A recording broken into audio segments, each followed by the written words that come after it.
Today, we're talking about a massive gamble. We're going to look at how the once mighty Ottoman Empire, literally on the brink of collapse, decided to bet everything by jumping into World War I, and, well, it led to an absolute disaster just weeks after they got in. All right, so let's really get into this, because this is the big question, right? How does an empire that's already dying make this final, fatal gamble? How did they get pulled into the Great War in the first place? I mean, what was the endgame? What were they hoping to get out of it? And, more importantly, how did it all go so spectacularly wrong, so incredibly fast? So, to really wrap our heads around this decision, you got to look at what was happening inside the empire right before the war kicked off. I mean, by the early 1900s, things were not good. The Ottomans were in a really tough spot. You've probably heard the nickname they were given, the sick man of Europe. And honestly, it was pretty accurate. And just look at this list. It's not one crisis, it's everything hitting them all at once. For decades, they've been losing wars, and their territory in Europe was just shrinking away. They were completely drowning in foreign debt thanks to these super unfair treaties. European powers basically had their hands all over the Ottoman economy. The treasury, basically empty. Modern industry to build, guns and shells, almost non-existent. And if all that wasn't bad enough, the big players, Britain, France, and Russia, were already drawing up plans to slice up what was left of the empire. It was a truly desperate situation. So, if you're the Ottomans, what's your move? Well, their first thought was to try and team up with Britain and France. But nope, they got shot down. To add insult to injury, Britain actually seized two brand new battleships that the Ottomans had already paid for with public donations. It was this huge, massive national humiliation. So, with that door slammed shut, they looked around and turned to the only other major power that would even talk to them, Germany. And this is a perfect breakdown of why this happened. This wasn't about shared values or anything like that. No, this was a pure alliance of convenience. The Ottomans were just looking for a lifeline, They wanted to claw back some of their lost territory, get out from under Europe's economic thumb, and, well, just survive as an empire. Germany, on the other hand, they saw a golden opportunity. Having the Ottomans on their side could open a whole new front against Russia, it could threaten Britain's super important Suez Canal, and, this was a big part of the plan, it might even kick off a global jihad, getting Muslims in British, French, and Russian colonies to rise up.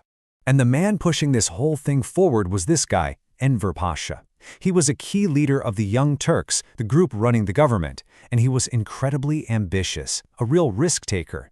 For him, this wasn't just about survival. Oh no. He had this grand vision of crushing Russia and building a brand new pan-Turkic empire that would stretch all the way into Central Asia.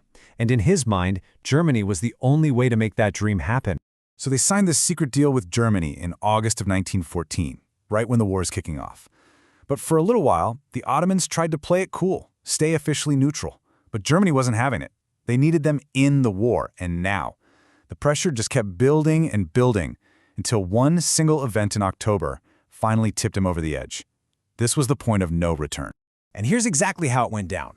You had these two German warships, the Goeben and the Breslau, that were stuck in the Mediterranean. So in this kind of clever, sneaky move, Germany gifted them to the Ottoman Navy. Wink, wink. On October 29th, these ships, now flying the Ottoman flag but still crewed by German sailors and under a German admiral, led a fleet into the Black Sea and launched a surprise attack. They started shelling Russian ports, sinking Russian ships, they even blew up oil tanks. After that, oh yeah, there was no going back. That was the trigger.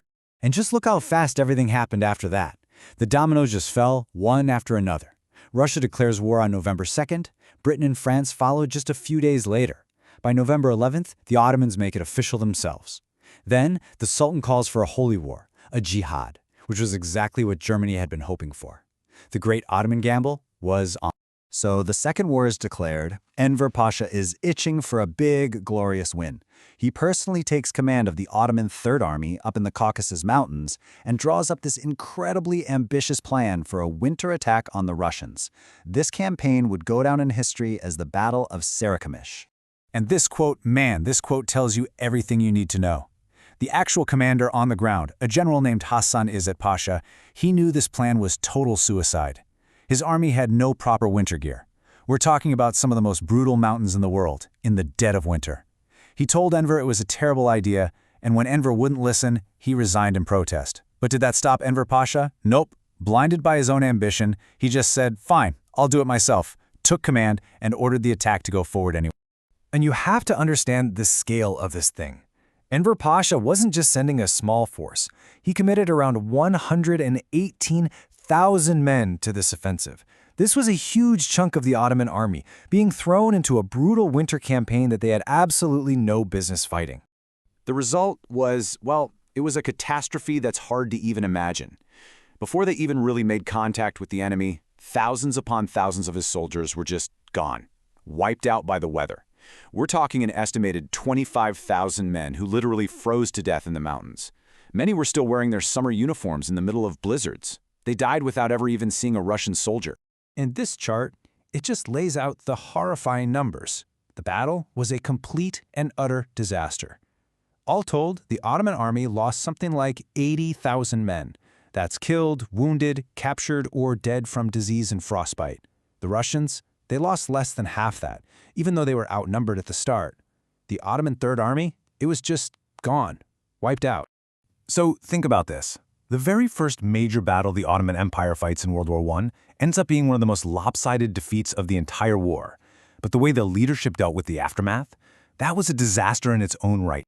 So does Enver Pasha take responsibility? Of course not. He goes back to the capital and starts a massive cover-up. He hides the real numbers, and he completely lies about why they lost, which was, of course, his own terrible, reckless plan. And who does he blame publicly? He points the finger at Armenian soldiers, claiming they deserted and that's why the whole thing failed. This was a horribly dangerous lie, and it poured gasoline on this growing paranoia about a fifth column, an enemy within the empire. It really set the stage for some of the most tragic events of the war. Which kind of leaves us with this one big question, doesn't it? The Ottoman Empire would keep fighting for 4 more years, but this first disaster at Sarikamish, it was just such a terrible omen. It was the direct result of desperation, out-of-control ambition, and just catastrophic leadership. It laid bare all the weaknesses of the empire and really set a dark, tragic course for its final years. So you have to wonder, was their great gamble already lost before it had even really begun?